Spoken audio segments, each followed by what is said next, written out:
So I just wanted to make a quick video talking about the two sides of a real estate transaction if you're an agent or a broker. So there's two sides. There's the tenant side. Agent has the tenant, the prospective tenant that's going and looking at the apartment.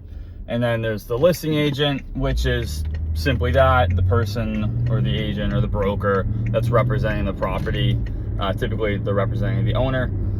As the listing agent, you have the property, you have the listing contract. You're basically in charge of advertising it as well, efficiently, and cast the widest net as possible to get the desired tenant. We do this in a bunch of different ways. You can go on MLS, you post it on other syndication platforms. There used to be one called Rent Links. You can post on sites like Realio, Connect Links, Pad Leads, all these different ones. You're in charge of pre-screening, screening, doing the application process. You do the leases, you do in most cases, payments, transfer, so collecting checks, processing checks, stuff like that. On the tenant side, you're basically in charge of helping the tenant find the best type of property based off their search criteria. If I have John Doe who's looking for a 2-bedroom, 1-bathroom, I'll say, great, what's your price range? Do you have pets? What kind of pet? How large? Because there's different filters for that. In what area? Are you looking for a particular school district? Do you need parking? What are must-haves, must-not-haves, would like to have? In-unit washer dryer, that's important to people. Central AC, that's important. So basically my job as a tenant agent is to help them find a place.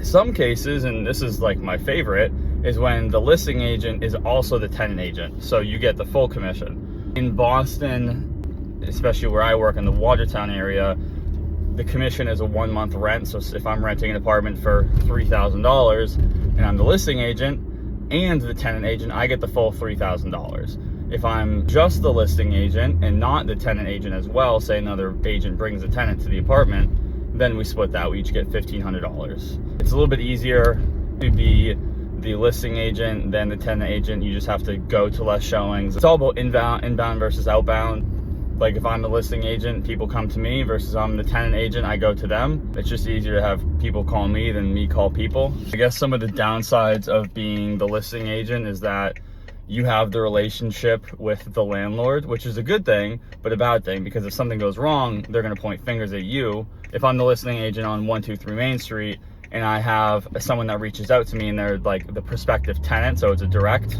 transaction, then I have more control over what I know about them, how pre-screen, screen, I'm having the conversations more directly, versus if I have a tenant agent working with me, they can kind of cover things up, potentially, if they're not a good agent, present the agent in a different way. And if that tenant doesn't work out, then it's more on the tenant agent. But if the tenant doesn't work out and it's a direct, and I'm the listing agent and the tenant agent, then, it all comes down on me. So it's important to really be careful with who you're bringing into the apartment.